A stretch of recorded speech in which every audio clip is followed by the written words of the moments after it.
Hello, welcome back again. Another Friday session. We're talking about playing for September because it's all about preparing our little ones for starting school, or maybe starting an earlier setting or something like that, some sort of childcare in September.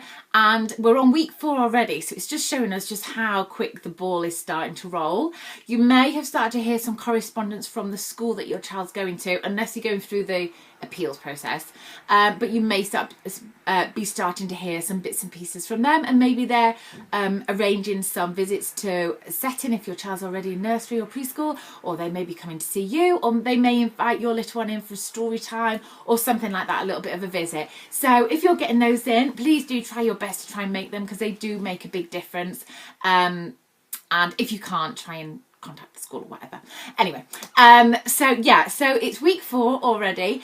We've already talked about starting to encourage independence, about maybe you've got those books and things.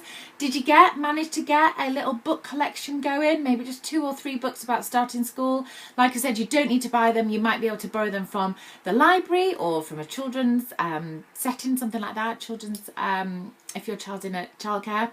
But yeah, just to start reading them, just every so often, not every night, but just so that it's a really good way. Particularly stories are a great way of starting conversations, and a brilliant way for children to imagine themselves in different situations. And particularly school is going to be quite a big transition. It's going to be very different, and at the moment it's quite an abstract concept to them when we're talking about going to big school. So lots of the books are really good at breaking down, maybe talking about lunchtime or playtime or the book corner and different things like that children can start to get their head around.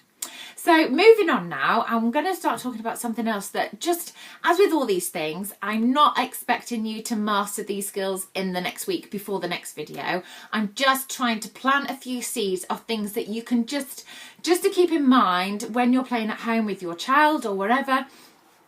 Keep them in mind for things to do, things to keep reminding them, or maybe skills that you can work on with your little ones, because we've still got a long time until September, and it's nice to get the ball rolling early with these.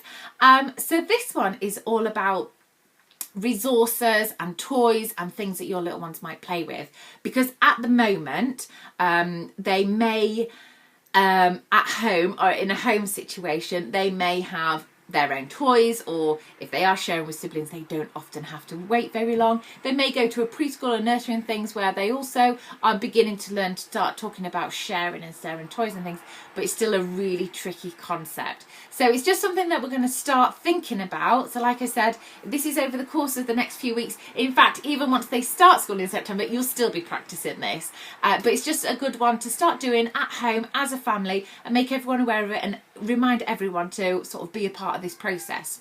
So it's all about sharing, but it's also about making children aware that in school, you know, they're going to have to wait a long time. There aren't 30 trikes, and so they may have to wait for their turn, as they do in a nursery or preschool, but it's about waiting their turn. But also there might be more children, or there might be less equipment, and it's learning that if they want something, they can't necessarily get it straight away, and it's all about turn taking. So it's that sort of thing. So it's just about keeping that in your mind when you're playing at home, because the reason why sharing is such a tricky one for young children is that at this stage, and for a long time, they are the centre of their world. It is all about them, and it's not their fault. It's just how young they are. They aren't at the stage yet of understanding how their actions affect others and affect other people's feelings. So it's still about them. So if I want the scissors, I want the scissors now. It's that sort of mindset.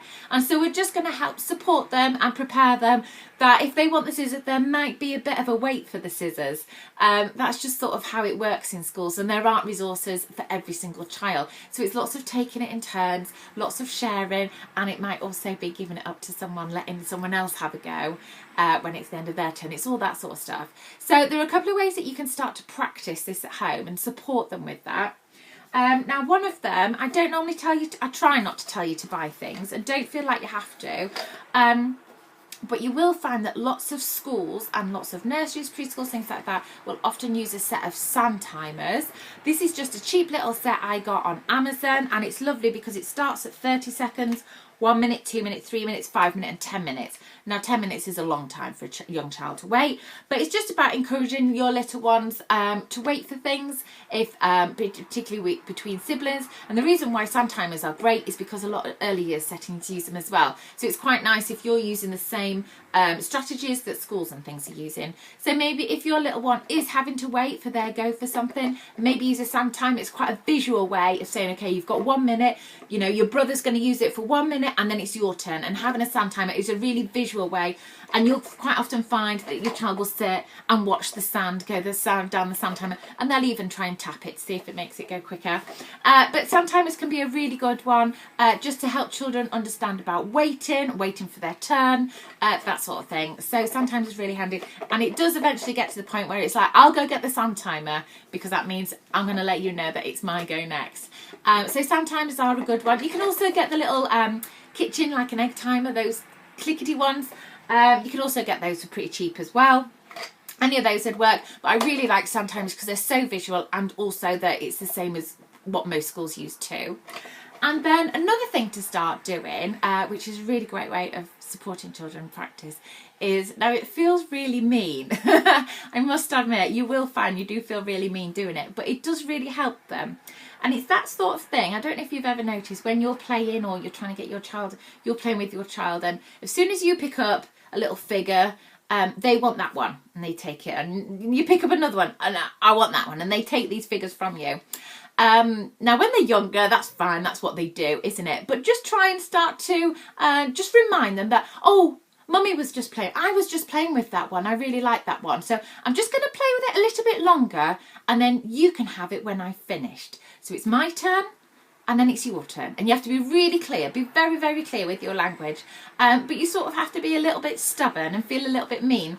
But it's just about modelling to them that actually I'm playing with it, I had it first, I was playing with it, and it's not for them to come over and to take it, and just to understand that, you know, maybe, oh, it makes me sad when you take it when I was in the middle of playing with it, and that sort of thing. So it's all about conversation and language. So next time you're playing with your little one, you do feel like you have to be a little bit mean, but yeah, maybe, and do it back to them as well, model it to them. Oh, Mason, you've got the green pen and I really need the green pen. Could I use it when you finish, please? No, oh yeah. Okay, great. I'm going to wait until you've finished, and I'll wait for the green pen because I really need it. And so it's just modelling it, how it works. So, like I said, remind other family members as well of not to give them up straight away if the little one wants it, but to actually encourage them to wait for their turn and say, it's my turn, and then it's your turn, and do it like that. And of course, give them a little time to wait, not too long, not the 10 minutes, but just give them a little time to wait. And another great thing that you can start doing is start playing some games as a family as well, because that's a lot of taking turns, whether it's rolling the dice or having your go to turn the card over, or a little spin or anything like that. Just all really lovely. Family games are great anyway, and you might have noticed that at this age your little one is getting more involved. They're starting to understand them a little bit better, and they're able to engage with them. Not sponsored or ad whatsoever, but I have always been a huge fan of Orchard Toys. Highly recommend them. Great for educational toys. This is just a little one. You can get big ones as well. And when you go on the website, they have them in all different age groups, which is just brilliant. Really nice and very hard wearing. Great sets of games, and you can quite often pick them up in charity shops. So have a look out if you see any of the Orchard Toys. And again, when next time you're playing as a family and, you know, they're saying, I want to be the red bus, it's like, oh, well, you had the red bus last time. Should we let someone else have the red bus this time? And it's just about reminding them, and okay, we're going to start with you, and then it'll be my go, and then it'll be your go. And really make sure that you embed those rules of the game to them, just to ensure that it all goes properly, and also that they're starting to become more aware of taking turns and sharing and things. So there's a couple of ideas there. Like I said, I'm not expecting by next Friday of you to have mastered this for the next one, but maybe if you are starting to play a few more games and a bit of sharing and that sort of thing, just think about the language that you're using and just encouraging your child to think about others, really. So I hope that's helped. I'll see you next Friday for another one in our series of Playing for September. Thanks, bye.